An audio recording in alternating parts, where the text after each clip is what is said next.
Bismillahirrahmanirrahim. Assalamualaikum warahmatullahi wabarakatuh. Alhamdulillahi rabbil alamin. Hamdan katsiran thayyiban barakan fi kama yuhibbu rabbuna wa yardah. Wa asyhadu an la ilaha illallah wahdahu la syarikalah wa asyhadu anna Muhammadan abduhu wa rasuluh. Allahumma salli ala nabiyyina Muhammad wa ala alihi wa man tabi'ahum bi ihsan ila yaumiddin. Allahumma inna nas'aluka ilman nafi'a wa rizqan thayyiba wa amalan mutaqabbalah. Kita bersyukur kepada Allah atas nikmat lan karunia yang telah Allah anugerahkan pada kita sekalian. Selawat lan salam semoga tercurah pada Nabi besar, Nabi agung kita yang mulia, Nabi Muhammad sallallahu alaihi wasallam. Baik Bapak dan Ibu-ibu para jamaah sekalian yang semoga senantiasa dirahmati oleh Allah. Malam ini kita lanjut lagi pengawasan malam Ahad Pahing, membahas kitab Bulughul Maram, Kitabul Jami', di mana kita masuk dalam bab zuhud dan wara', di mana masih melanjutkan dari pembahasan selapan yang lalu, yaitu hadis 1475 dari Nu'man bin Bashir radhiyallahu anhuma. Ia berkata, aku mendengar Rasulullah sallallahu alaihi wasallam yaqul, berkata, wa ahwan Nu'man bi asba'ihi ila udhunaihi.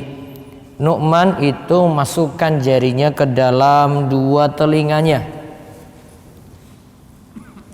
Kemudian ia menyebutkan sabda Nabi SAW bahwasanya dia dengar langsung dari Nabi, innal halala bayyinun wa innal harama bayyinun wa bainahuma mushtabihatun. Yang halal itu jelas, yang haram pun jelas. Di antara yang halal dan haram itu ada perkara mushtabihat, perkara yang masih samar. La ya'lamuhunna katsirun minan nas. Kebanyakan manusia itu tidak mengetahuinya. Faman ittaqa syubhat faqad istabra'a li dinihi wa irdihi. Siapa yang terjerumus dalam perkara syubhat, siapa yang menghindarkan diri dari perkara syubhat, maka ia telah menyelamatkan agama dan kehormatannya. Wa man waqa'a fi syubhat waqa'a fil haram. Siapa yang terjatuh dalam syubhat, perkara yang masih samar tadi, maka dia akan terjatuh pada yang haram. Karra'i yar'a, seperti seorang pengembala, yar'a haulal hima, dia mengembalakan hewannya di sekitar tanah batasan. Yushiku ayyaqa'a fihi, pelan-pelan nanti bisa masuk di tanah batasan tadi. Ala wa inna likulli malikin hima, ingat setiap raja itu punya tanah batasan.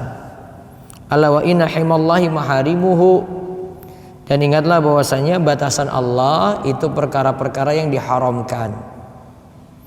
Ala wa inna fil jasadi mudghah, ingatlah bahwasanya dalam jasad itu ada mudghah, segumpal daging.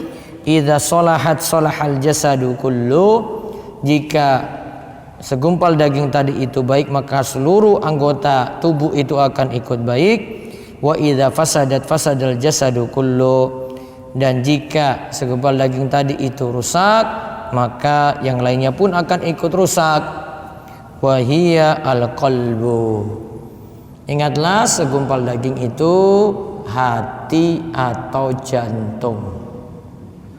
Muttafaqun alaih. Hadis ini diriwayatkan oleh Imam Bukhari dan Muslim.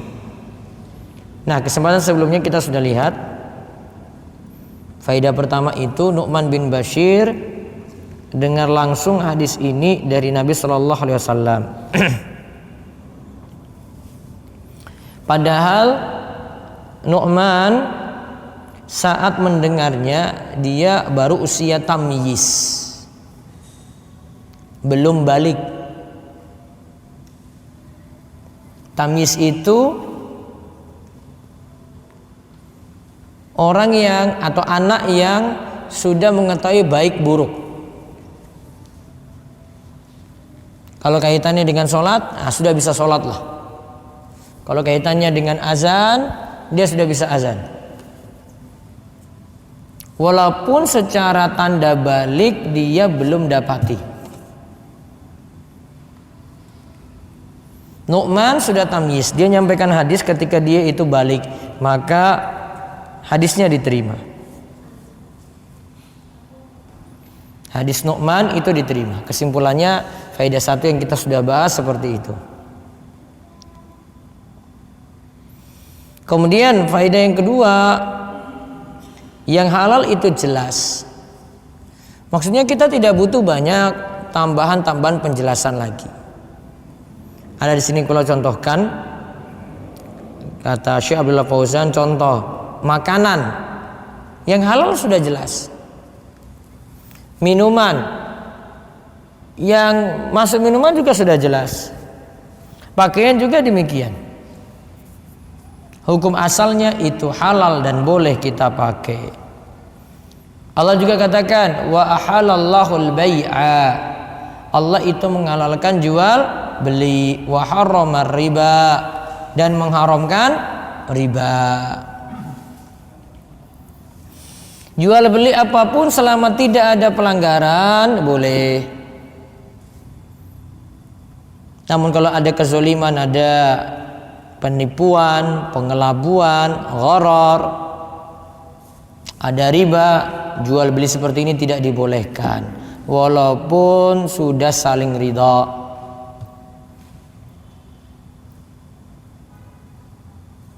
Riba haram, namun kita ingin tunjukkan yang halal seperti jual beli sudah jelas.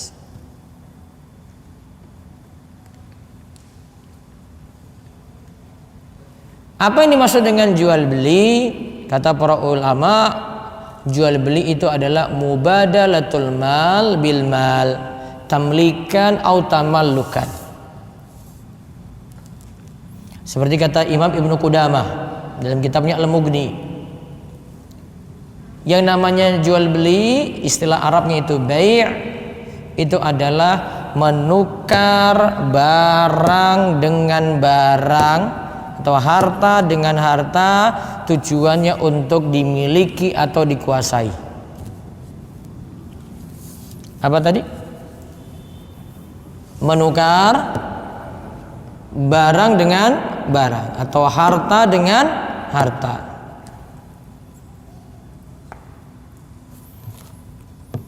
Ada barang A, barang B. Ya, tukar ya, saling ridho ya, setuju ya?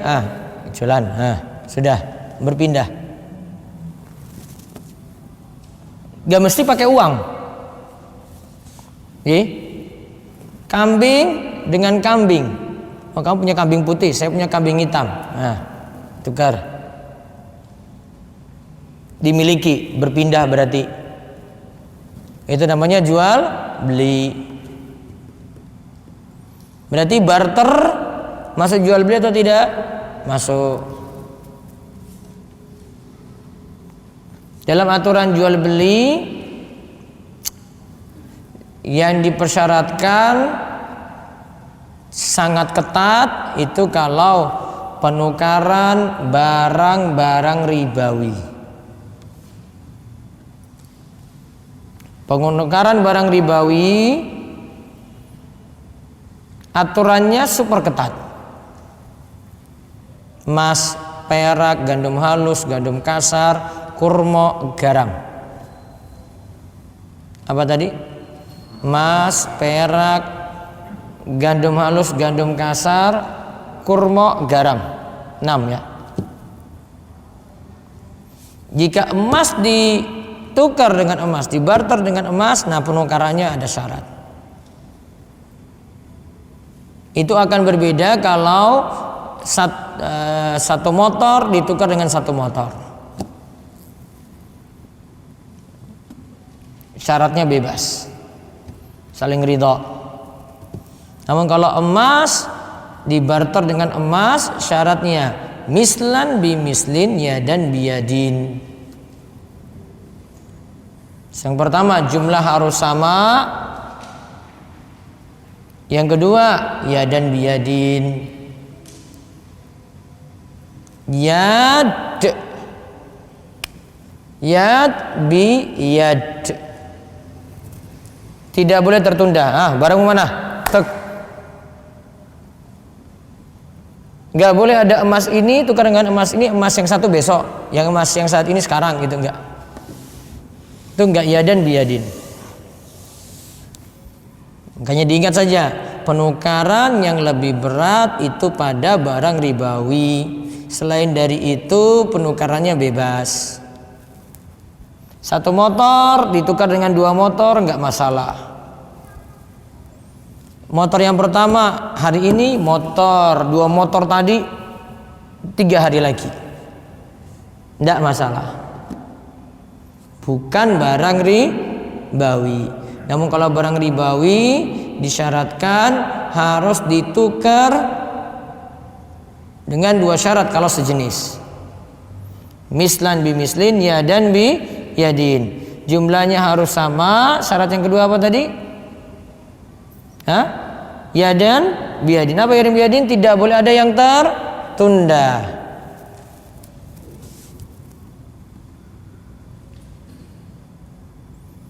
Kalau selain barang ribawi bebas.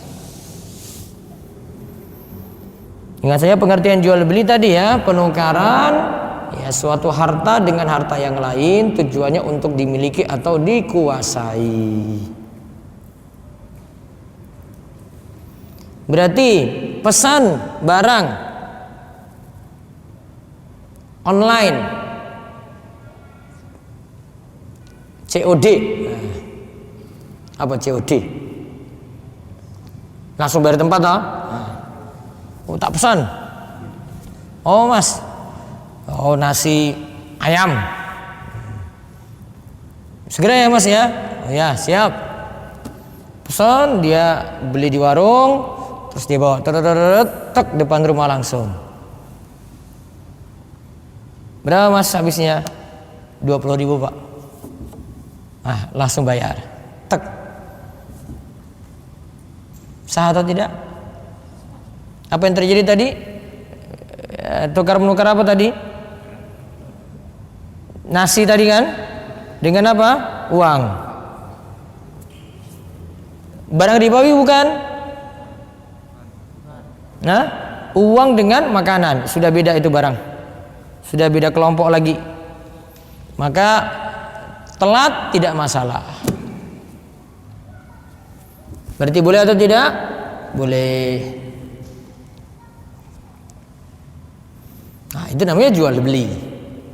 Di era saat ini itu namanya era society 5.0. Pemenah gue. Bukan 4 lagi, sudah 5. Sejak tahun 2019 orang Jepang itu mengeluarkan istilah baru, era society 5.0. 5.0 itu mengandalkan teknologi digabung dengan manusia. Manusia kendalikan teknologi tadi. Ya, contohnya ada ojek online, pesan makanan online. Nah, itu semua serba online itu loh. Tapi kalau di Gunung Kidul kayaknya belum begitu marak gitu ya. Kalau mau beli koran aja mesti koran cetak gitu. Koran online itu apa lagi koran online? Itu kurang ini. KR itu di Gunung Kidul masih 2000 cetak gitu. Masih laku. Tapi kalau di Jogja wis ora payu. Wong Gunung Kidul masih pakai kertas gitu. Makanya buletin saya masih laku itu. Ya, kalau suruh buka HP ora iso maca ustaz ya. Kalau kasih kertas baca. Ya, berarti orang Gunung Kidul masih cetak. Ya, kalau tempat lain sudah society 5.0 gitu. Apa-apa online gitu. Belajar online. Ya, Zoom online lagi, webinar online, seminar online. Tapi lebih enak mana? Online apa datang ke kajian langsung? Apa? Langsung. Kalau online itu enaknya itu bukan main itu. Wah, kamera dimatikan, terus rebahan, wah dengar ustadznya ngomong gitu, ngopi. Dia enak-enak aja itu ustadz, semua kan ngomong macam-macam. Ya jamaahnya ngantuk. Kan nggak tahu kan, nggak dua arah. Kalau ini kan ngantuk ketahuan ini. Oh, kono ngantuk. Nah, coba kalau ini kameranya dimatiin, coba main dia lihat apa? Selesai itu. Sama juga mau kuliah online apa sekolah online itu sama. Belum terbiasa sih. Itu ya. Jadi kembali ke jual beli, hukum asalnya boleh. Terus yang ketiga, yang haram juga jelas, yaitu telah ada dalil tegas dari Allah dan Rasulnya atau ijma' kaum muslimin akan keharamannya secara langsung. Misalnya dalam firman Allah, wa harramar riba. Al-Baqarah ayat 275. Allah mengharamkan riba. Riba itu suatu tambahan pada barang tertentu. Yang tadi super ketat pada barang apa? Ribawi. Ada dua model tuh riba. Yang pertama riba duyun, riba pokok yang dinilai bermasalah besar, yaitu riba terkait utang piutang. Yang kedua namanya riba bai', riba yang terkait dengan penukaran barang. Riba yang terkait dengan utang piutang itu maksud riba pokok. Sedangkan riba bai', riba yang terkait dengan penukaran barang itu perantara menuju riba utang tadi. Yang lebih keras dilarang riba dalam utang piutang. Tidak boleh ngambil untung 1% pun nggak boleh. Dia nggak boleh ambil tambahan 1% pun nggak boleh, haram.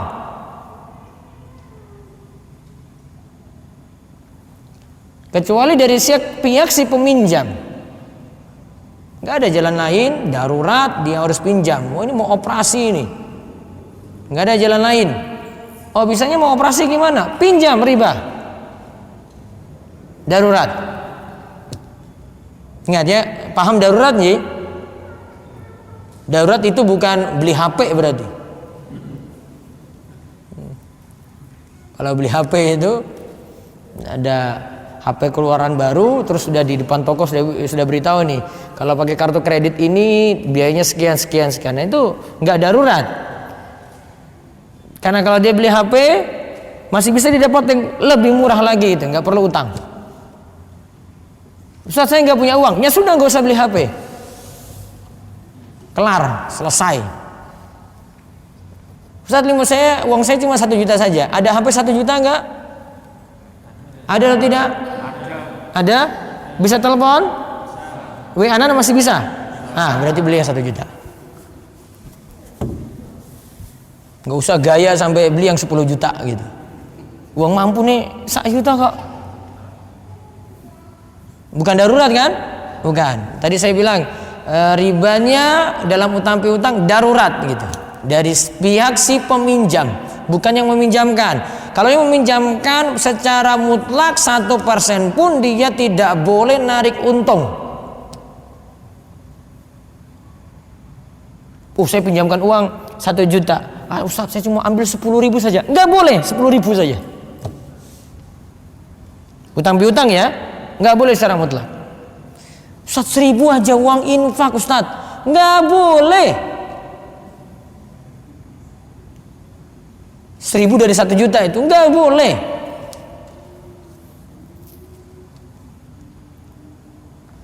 Tapi dari yang meminjam untuk dia kalau dibolehkan ketika darurat. Paham ya? Bagi dia itu darurat. Tapi kalau pihak si peminjam nggak boleh dia makan 1% pun itu. Beda halnya dengan riba yang terkait dengan tukar menukar barang, yaitu tadi yang kita sebut barang ribawi. Dibolehkan ketika hajat. Kurma dengan kurma ketika ditukar tadi ada dua syarat. Yang pertama mislan bimislin, yang kedua yadan biyadin, yaitu jumlahnya harus sama. 1 kg kurma jenis A ditukar dengan 1 kg kurma jenis B, walaupun itu lagi beda kualitas. Kemudian syarat yang kedua yadan biyadin, kurma A ini ada, kurma B ada, yadan biyadin, tidak boleh ada yang tertunda, tukar langsung. Kurma boleh ketika hajat, ada butuh. Dulu di masa Nabi Shallallahu Alaihi Wasallam, orang-orang miskin cuma bisa merasakan kurma kering. Kurma sudah diawetkan gitu, seperti yang dipasarkan di tengah kita ini. Dia pingin suatu waktu lihat pohon kurma, terus lihat, wah itu kurma matang ini, kapan saya makan yang kurma matang ya? Lagi fresh, lagi seger, itu kapan ya saya makannya? Saya pingin kurma yang matang tadi, tapi saya cuma punya kurma kering. Tapi yang matang tadi masih di pohon. Maka dikenal penukaran aroya. Aroya itu kurma di pohon ditukar dengan kurma kering, namun kurma kering ini sudah jelas kiloannya, misalnya 2 kilo. Ditukar dengan yang di pohon, belum dihitung kiloannya kan. Namun ada orang yang pintar menaksir kurma di pohon tadi. Oh, kurma di pohon ini kira-kira satu bagian ini itu sudah 2 kilo, ya turunkan, tukar dengan kurma kering. Padahal jumlahnya nggak sama. Walau jumlah tidak sama, dibolehkan ketika ada hajat. Cuma sekadar pingin makan kurma fresh, yang masih seger, yang baru mateng. Pernah nggak kurma fresh di sini? Rutop namanya. Tapi kalau dari Saudi sudah masuk freezer. Ya sampai sini ya masih ada rasa-rasanya gitu.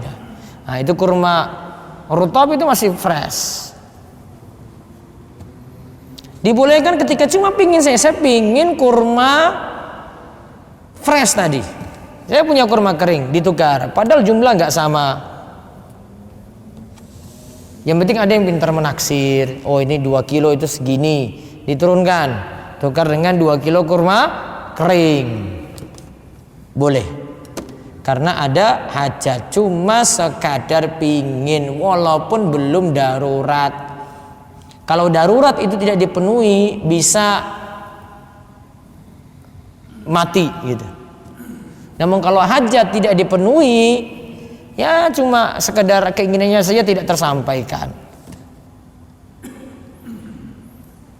Maka tadi ada riba 2 macam ya, riba duyun, riba dain, riba utang piutang. Yang kedua riba bai, riba yang terkait penukaran barang.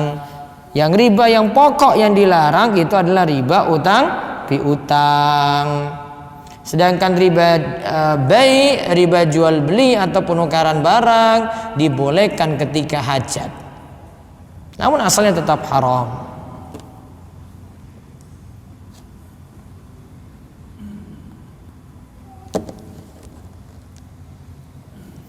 Contoh riba bai, barang tertunda, harusnya ditukar langsung ya dan biyadin. Disyaratkan untuk jual beli emas, uang ditukar dengan emas, maka syaratnya ya dan biyadin. Yang tidak boleh bagaimana? Emasnya ada di marketplace, uangnya di sini pegang. Saya mau beli emas itu di marketplace, bisa ya dan biyadin nggak? Bisa. Ya dan biyadin bisa. Bisa. Caranya gimana? Ketika transaksi pertama di marketplace tidak boleh terikat langsung. Suruh bawa emas tadi datang ke rumah. Ya toh? Transaksi ulang, emas berapa? 1 gram 1 juta Ustadz. Nah sudah, ini uang 1 juta. Mana 1 gramnya? Nah, ditukar langsung di tempat. COD berarti. Bisa kan? Bisa. Namun kalau emasnya masih di Jakarta, baru sampai nanti 3 hari, sudah dibeli, tertunda enggak? Tertunda. Tidak boleh. Kalau tertunda namanya riba nasi'ah. Riba karena penundaan. Padahal disyaratkan itu langsung, ya dan biyadin. Sedangkan kalau utang piutang, yang umumnya kita tahu, pinjam 1 juta dikembalikan lebih seperti tadi dicontohkan. Nah, itu namanya riba dalam utang piutang. Bentuknya bisa jadi ketika pinjam disyaratkan ada tambahan. Bentuknya bisa jadi juga ketika pengembalian utang ada denda. Telat, Pak. Ini guys jatuh tempo itu loh iki, Pak. Ini tanggal 20, jenengan sudah lewat nih. Ini tanggal 26 hari ini. 6 hari telat. Jenengan kena denda 6 hari.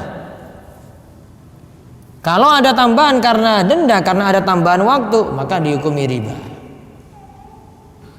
Coba dilihat ribanya ya. Saat peminjaman sudah disepakati nanti ada tambahan 1 juta, kembalikan 1.100.000. Wis nambah toh? Yang kedua, karena denda tadi telat dari jatuh tempo, kemudian ditambahkan biaya lagi karena ada penambahan waktu. Ini belum lagi kalau punya barang agunan, barang gadai, terus utang gak lunas, barang agunannya dijual.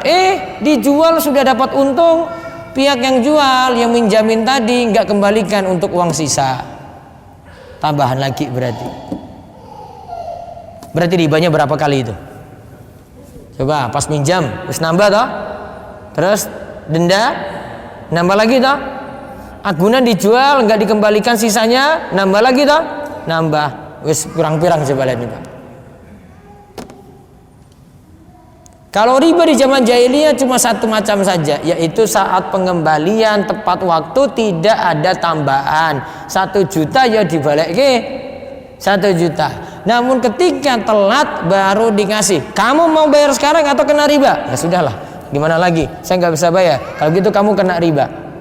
Berarti ada denda saja. Kalau zaman ini ada 3 tadi dalam satu transaksi utang piutang, zaman jahiliyah ada berapa? 1 saja. Berarti kesimpulannya riba mana yang lebih parah?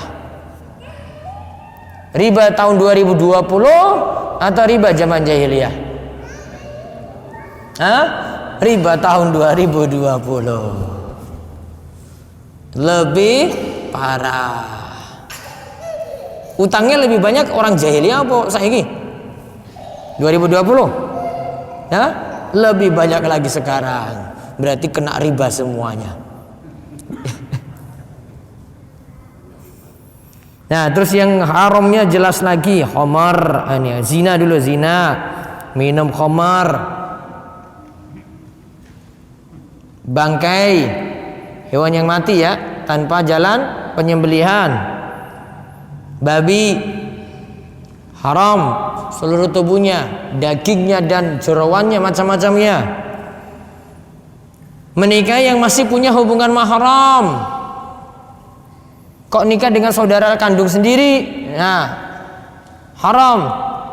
Atau nikah dengan saudara persusuan? Haram. Kapan jadi saudara persusuan? Punya ibu yang sama, dari sisi disusui. Ibu ini sudah menyusukan ketika kecil di bawah umur 2 tahun, kemudian telah disusui 5 kali susuan, maka jadi mahram. Saudara sepersusuan mahram selamanya, tidak boleh nikah. Kalau terjadi pernikahan maka nikahnya dibatalkan. Terus ada riba dan judi yang termasuk pekerjaan yang haram. Judi bentuknya setiap pihak itu mengorbankan uang. Namun yang beruntung cuma segelintir orang. Saya ulang, semua pihak itu mengeluarkan uang. Namun yang beruntung cuma sebagian orang. Yang ikut 50, yang beruntung cuma 10.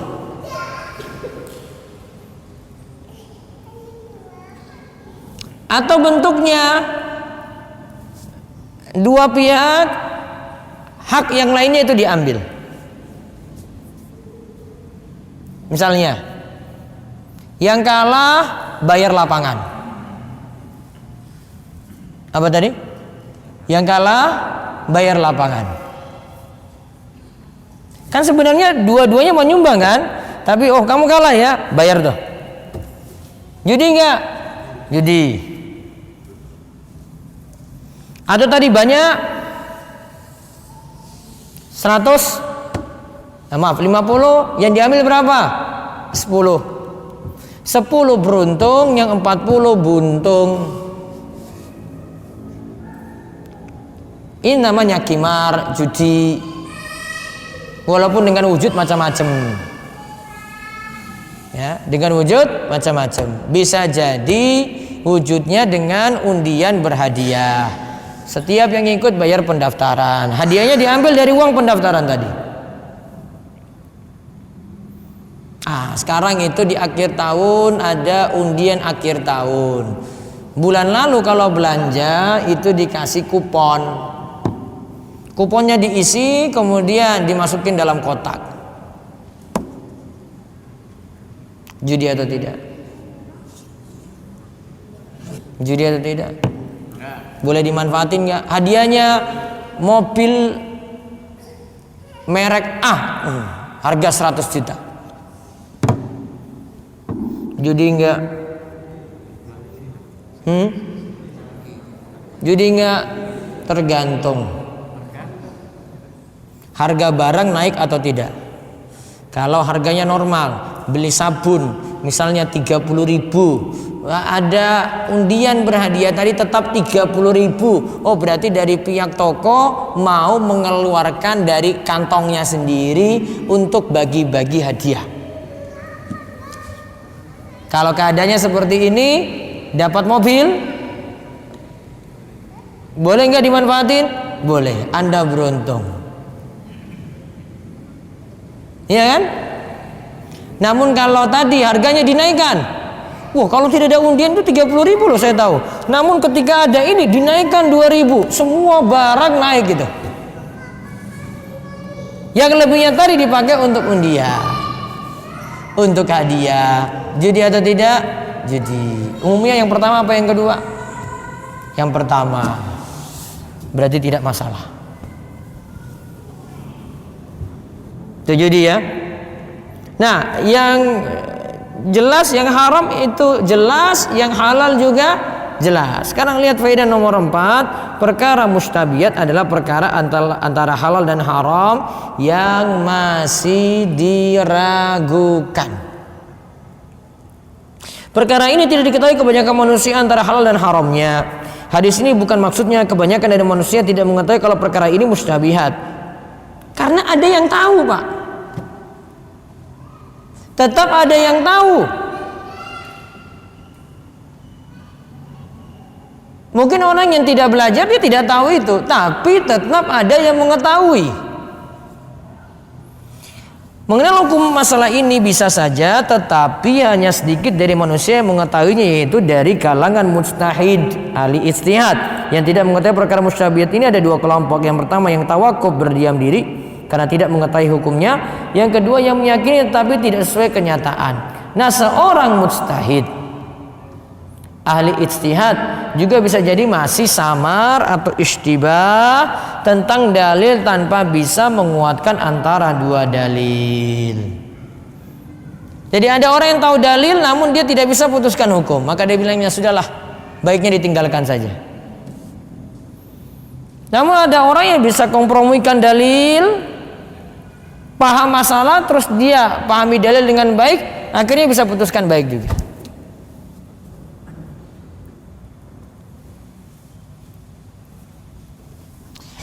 Saat ini ada di aplikasi itu ada transfer uang itu gratis dengan menggunakan perantara pihak ketiga lewat aplikasi. Namanya aplikasi Flip. Orang transfer mau ke bank apapun gratis. Namun ada saldo dulu di situ. Ya, dia misalnya transfer 100.000 langsung aja dari bank A ini ke bank B. Nah, tidak ada biaya transfer tadi. Nah, biasanya si pihak ketiga ini yang punya aplikasi ini, dia sudah punya saldo di tiap-tiap bank. Ketika ada pihak yang mau transfer, oh ke bank mana? Oh bank B. Sudah pakai dana di bank B ini nanti transfer ke bank tujuan. Banknya sama, sehingga tidak kena. Kalau cuma sekadar itu saja tidak masalah. Ya, dari penjelasan ini kesimpulannya gunakan aplikasi ini boleh. Oh ada biaya jasa Ustadz? Ya biaya jasa cuma biaya jasa saja. Dia tidak ada kaitannya dengan utang piutang. Namun cuma manfaatkan saldo orang kemudian transfer itu boleh. Nah, itu tidak ada masalah. Orang yang belum tahu mungkin bingung, wah ini aplikasi apaan ini, nanti ada masalah ini ya. Kalau sudah telaah maka dia akan tahu hukumnya. Ya dia pahami dulu masalah itu baik-baik kemudian dia putuskan hukum di situ. Tanya pada orang yang tahu, oh ini flip ini bagaimana kerjanya, nah, kemudian transfernya seperti apa, kok tidak ada biaya? Tidak ada biayanya itu ceritanya kayak tadi. Jadi dia punya bank itu banyak untuk transfer, kita nitip uang di situ, nanti masuk ke rekening bank mana itu. Nah dari bank ini, bank yang sama, bank B, transfer ke bank B lagi, nah tidak kena biaya. Nah, itu solusi ya, untuk biaya transfer gratis. Nah, adapun sebab terjadi kesamaran dalam memahami dalil karena satu, dalil dianggap bertentangan, tidak dapat mengkompromikan dan tidak dapat melakukan tarjih atau penguatan dalil ini dari sisi seorang mujtahid. Kok masalahnya itu belum jelas? Ya, dalilnya dianggap bertentangan. Ada dalil yang katakan, "Man massa dzakara falyatawadda." Siapa yang nyentuh kemaluannya maka hendaklah dia berwudu. Ada hadis yang menyatakan bahwasanya kemaluan itu seperti bagian anggota tubuhmu yang lain. Satu hadis bilang menyentuh kemaluan batal wudu. Satu hadis lagi bilang menyentuh kemaluan seperti menyentuh anggota tubuh yang lain. Mungkin kalau kita nilai, waduh bingung saya ini batal apa ora ya nyentuh kemaluan ini. Kompromi yang paling bagus kata Ibnu Taimiyah, menyentuh kemaluan tidak membatalkan wudhu, cuma disunahkan untuk berwudhu saja. Nah itu dua dalil terpakai ya. Menyentuh kemaluan apa? Tidak membatalkan wudhu, namun disunahkan untuk berwudhu. Juga yang kedua, perbedaan ulama dalam memahami dalil perintah atau larangan. Para ulama berselisih pendapat dalam masalah perintah apakah dihukumi wajib ataukah sunnah. Contoh misalnya mau makan wajib pakai bismillah ataukah tidak. Sebagian ulama katakan wajib baca bismillah. Yang umumnya ulama atau mayoritas ulama katakan baca bismillah tidak wajib. Amannya gimana? Baca atau tidak? Amannya gimana? Ya baca saja. Kok repot banget ya. Amannya baca aja. Saya baca deh, cari aman. Jangan mulai dipilih wes orang mau cora popo. Ya gak dapat kesunahan minimal. Begitu pula mereka berselisih dalam masalah larangan apakah haram ataukah makruh. Haram ataukah apa? Makruh. Contoh, makan sambil berdiri. Sebagian larang mutlak, sebagian ulama yang mayoritasnya membolehkan, minimal makruh. Karena Nabi SAW pernah minum air zam-zam sambil berdiri. Ada cerita di dalam kitab Riyadhus Shalihin, para sahabat pernah di masa Nabi SAW itu ada yang makan itu sambil jalan. Jalan lu ini, bukan sekadar berdiri, jalan. Maka Imam Nawawi simpulkan yang berdiri tadi masih dibolehkan, namun afdolnya duduk. Afdolnya apa? Duduk. Namun kalau berdiri tidak masalah berarti. Misalnya adalah perintah mandi Jumat. Mandi Jumat itu gimana tuh? Harinya apa? Hari apa? Jumat. Boleh nggak dari malam Jumat? Boleh nggak? Tidak. Ingat, mandi Jumat itu mandi yang terkait dengan sholat Jumat. Berarti yang tidak berangkat Jumat tidak disunahkan mandi Jumat. Paham? Pas COVID, saat dusun di lockdown, nah, sholat Jumat nggak ada, ya berarti nggak usah mandi Jumat. Karena cuma sholat zuhur di rumah. Apa di rumah sholat Jumat juga? Khotib dewe, terus ngimami dewe gitu? Enggak kan? Sudah ganti zuhur kan? Berarti tidak mandi Jumat. Dimulai dari kapan dianggap mandi Jumat? Tidak dari malam. Kata ulama Syafi'iyah, dari terbit fajar subuh. Maka kalau sudah terbit fajar subuh terus dia mandi, nah itu bisa sekalian niatan mandi Jumat. Namun yang paling afdol mandi Jumat ketika mau berangkat sholat Jumat. Beda dengan hari Id ya. Kalau hari Id itu mandi ada disunahkan, tapi mandinya itu terkait dengan hari raya, meskipun tidak sholat Idul Fitri, Idul Adha. Yang penting ini hari raya saya mandi. Malu-maluin nggak mandi? Ya nah? Mas hari raya kok kamu nggak dandan nggak apa-apa toh? Hari raya loh ini mas. Nah, dia mandi itu. Walaupun tidak sholat Id, tapi karena hari raya disuruh apa? Mandi. Kalau mandi hari raya, kalau ulama Syafi'iyah dari pertengahan malam. Beda ya. Kalau mandi Jumat tadi dari mana? Terbit fajar subuh. Misalnya malam Jumatnya junub, pagi-pagi subuh bangun ingin mandi junub, boleh nggak sekalian mandi Jumat? Boleh nggak? Boleh. Niatin pokok saja mandi junub pas hari Jumat toh, pas mau nanti Jumatan kan hari itu, maka boleh niatnya rangkep. Nah di sini sebutkan mandi Jumat apakah wajib ataukah sunnah, para ulama beda pendapat. Yang aman mana? Tetap mandi atau tidak? Mandi. Adapun dari sisi para muqallid yaitu pengikut ada perselisihan pendapat. Sikap wara atau hati-hati adalah tawakuf, mencari jalan aman dalam perkara syubhat, yaitu tidak membicarakan wajib sunnahnya. Pokoknya kalau dapati mau berangkat sholat Jumat dianjurkan mandi Jumat. Kemudian kok terjadi kesamaran dalam memahami dalil? Alasan yang ketiga karena dalil yang masih sama dan belum sampainya pada seorang mujtahid, karena hanya dinukil dari sedikit orang. Dalil tersebut barangkali tidak sampai kepada kebanyakan ahli ilmu. Masalah ini masih jadi mustabihat, samar bagi seorang mujtahid. Ia baru bisa berfatwa jika ada dalil yang melarang atau membolehkan.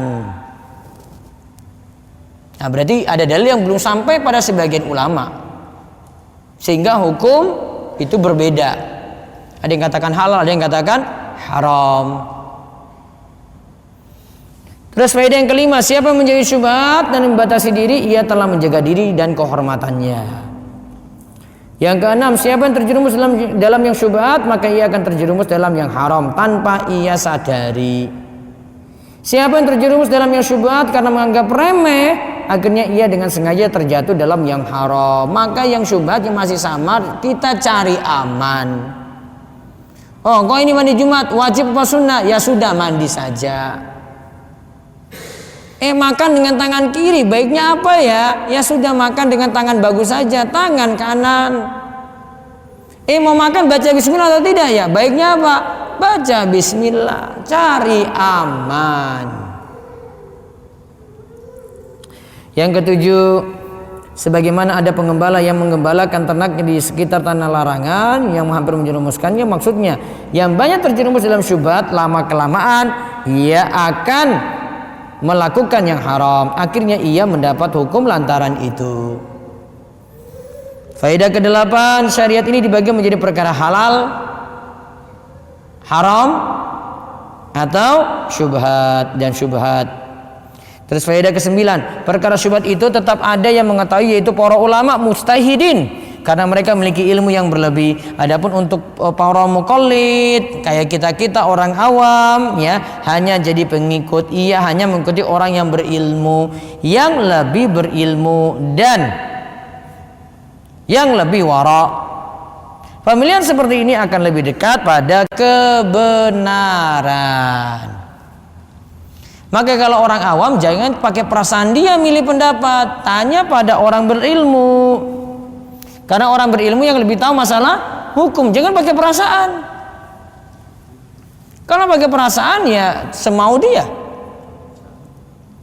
Terus ke-10, hendaklah menjauhi perkara syubhat yang masih diragukan antara halal dan haramnya. Sikap seperti ini lebih menunjukkan kehati-hatian dalam agama dan lebih menjaga kehormatan. Kehati-hatian dalam agama berarti terkait dirinya dengan Allah, sedangkan lebih menjaga kehormatan artinya menghindarkan diri dari celaan manusia. Kemudian sebagian salaf mengatakan, man arada nafsahu lituhami fala yalumanna man asa'a dhanna bihi. Siapa yang menjatuhkan diri dalam prasangka jelek orang, janganlah salahkan jika ada orang yang suudzon padanya. Tugas kita jangan buat orang lain suudzon. Ih, orang itu masa ngumpul sama preman-preman lagi mabuk. Kita kalau orang lain, kita orang lain ya, nilai orang yang lagi ngumpul-ngumpul tadi, dia ngapain coba? Suudzon nggak kita? Suudzon nggak? Suudzon. Maka orang itu jangan duduk di situ. Buat orang lain apa? Suudzon. Ih, sekarang dia sudah berubah ya. Pindah dari situ. Ya, biar tidak buat orang lain curiga. Terus faedah ke-12, hendaklah setiap orang perhatikan muru'ah, kehormatan diri. Ibnu Arafah menyatakan bahwa muru'ah itu adalah perkara mubah yang bila ditinggalkan akan mendapatkan celaan secara urf, atau meninggalkan perkara mubah yang bila dikerjakan akan mendapatkan celaan secara urf. Nah, terkait dengan kehormatan diri tadi ada istilah muru'ah. Muru'ah itu melakukan perkara mubah. Mubah itu boleh ya. Bila ditinggalkan akan mendapatkan celaan. Apa contohnya?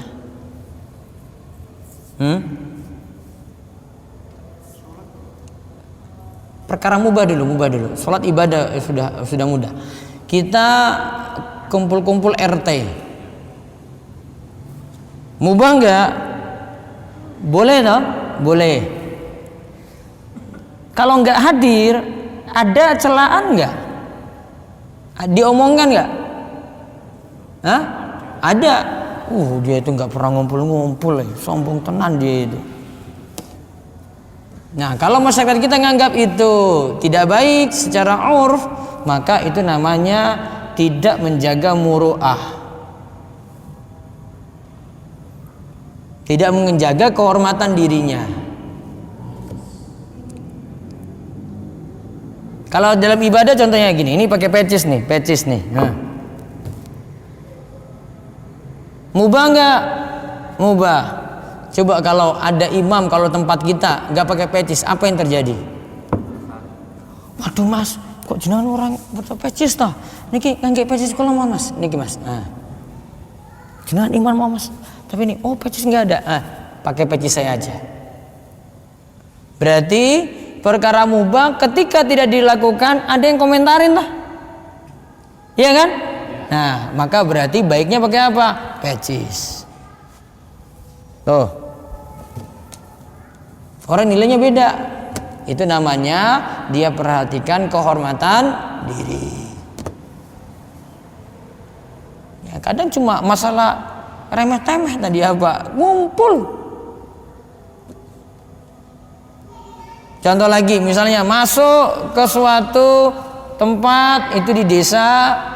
Kalau lewat kan biasanya kebiasaan kita itu ya minimal minta permisi ya klakson lah, mbok disapa atau titit pak gitu, disapa aja kan orang sudah ini tahu kan, oh itu permisinya kayak gitu. Ketika tidak dilakukan apa yang terjadi? Hah? Masnya itu nggak ngerti tata kromo ya itu ya, merasa sopan tenan loh.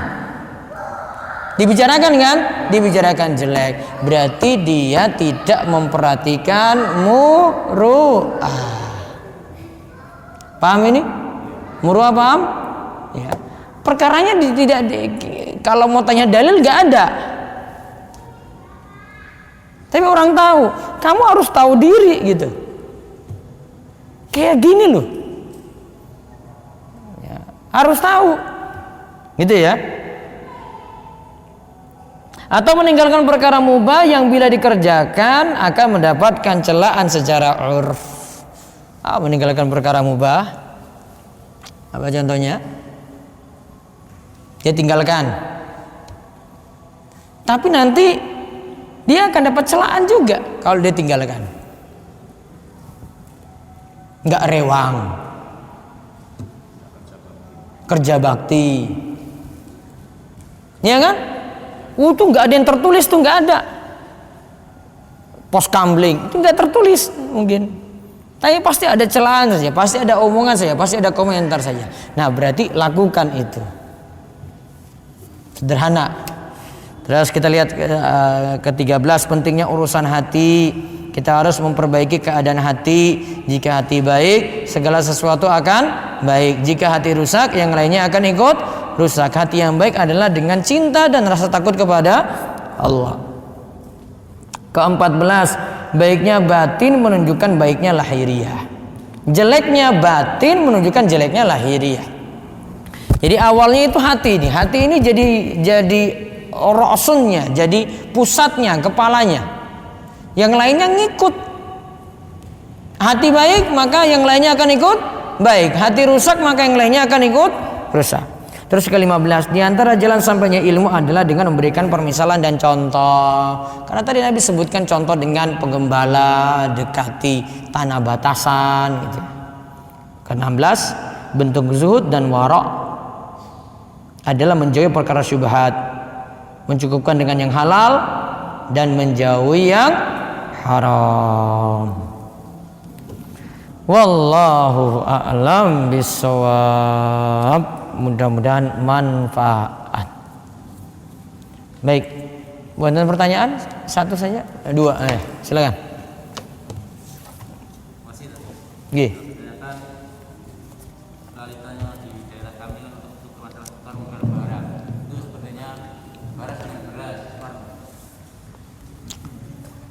Penukaran. Untuk penukaran nilai ada tambahannya. Ini yang contohnya tukar motor beras dengan beras, yang tidak ada prosesnya itu motor dengan motor, sapi dengan sapi atau kambing dengan kambing. Tapi ini banyak ada tambahannya. Itu bagaimana? Kalau selain barang ribawi boleh. Kalau barang ribawi baiknya yang beras, yang misalnya beras ya, beras itu barang ribawi. Karena masuk makanan pokok yang bisa ditakar atau ditimbang.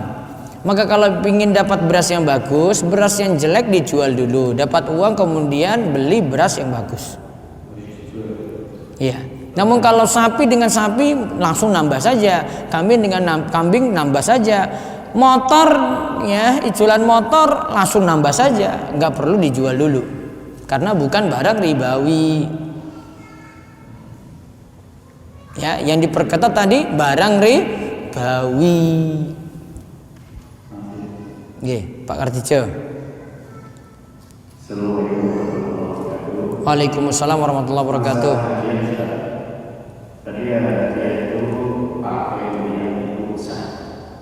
Undian sah, tapi selama nggak judi.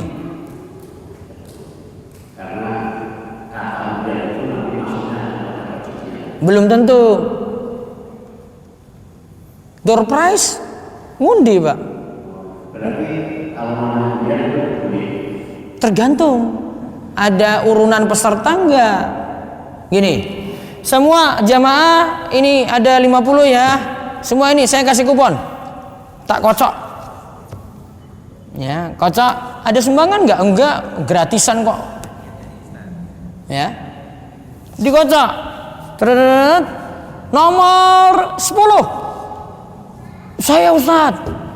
Pak, ini dapat beras. Door prize kan? Boleh nggak?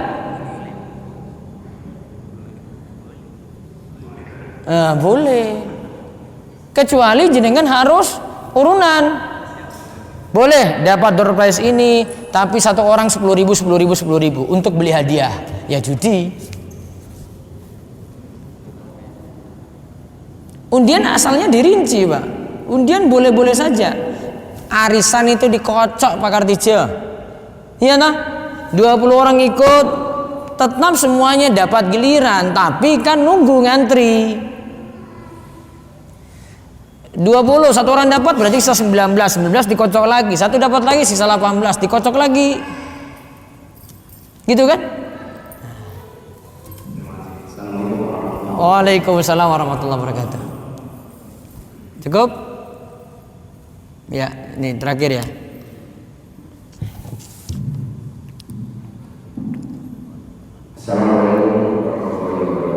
Waalaikumsalam warahmatullahi wabarakatuh.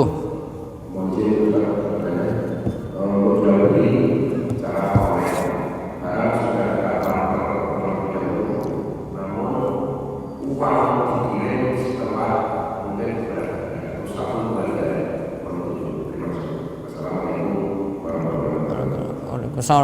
Barang sudah dikirim belum? Barang dikirim dulu. Terus setelah barang nyampe,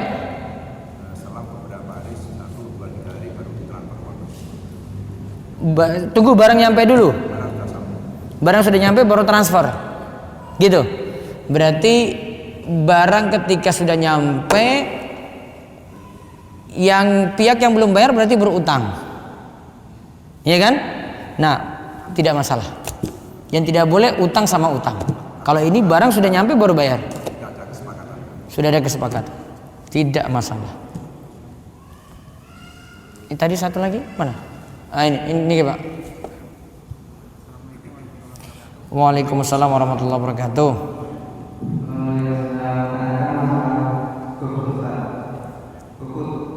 Go food. Iya.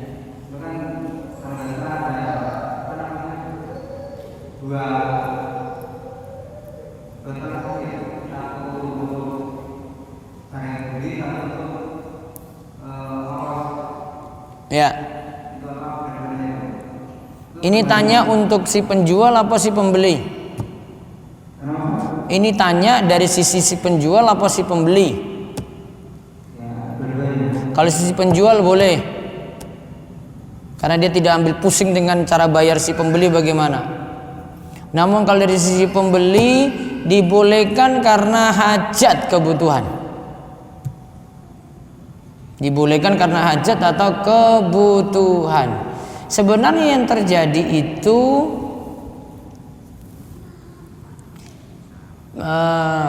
pemesanan sebentar. Jadi ketika pesan ini dia butuh karena hajat. Sebentar. Kan pesan itu kan pakai uang si Gojek dulu kan, iya toh? Berarti kan utang. Terus nanti kembalikan, suruh bayar lebih, termasuk ongkos juga perjalanan tadi. Bisa ini dianggap boleh. Pertama, karena ada hajat tadi. Alasan Ustadz Irwandi dicetakan ke-22 Harta Orang Muamalat Kontemporer karena ada hajat. Seperti tadi ibarat saya bilang kurma kering ditukar dengan kurma masih fresh. Itu ada hajat, boleh. Alasan yang kedua, kalau pakai uang Gojek dulu dengan uang transport dianggap jadi satu. langsung jual jasanya satu paket gitu, tanpa dirinci nanti ini uang makan, uang transport, ya pokoknya dia jual seutuhnya seperti itu, sudah harga satu paket. Nanti tinggal pembagian untuk si penjual nanti berapa, si Gojek berapa, nanti untuk perusahaan Gojek lagi berapa. Wallahu a'lam. Secara hukum masih boleh. Dibolehkan oleh Ustaz Irwandi Tirmizi dicetakan 22. Kalau cetakan 23, fatwa beliau belum jelas. Karena cetakannya berubah. Ya. Cukup ya? Baik. Ya, cukup. Ibu cukup ya? Baik, itu saja. Insyaallah kita ketemu lagi pada selapan berikutnya. Mudah-mudahan Allah beri taufik dan hidayah dan mempertemukan kita lagi pada malam Ahad Pahing 35 hari lagi insyaallah tahun depan. Ya. Minggu depan di Selang ya? Iya. Tenan itu, Pak. Oh, jelas. Malam Ahad apa depan? Wage. Betul ya? Ya, berarti minggu depan di Selang. Baik, demikian kita cukupkan, kita tutup kalian doa kafaratul majelis. Subhanakallahumma bihamdik, asyhadu an la ilaha illa anta astaghfiruka wa atubu ilaik. Assalamualaikum warahmatullahi wabarakatuh.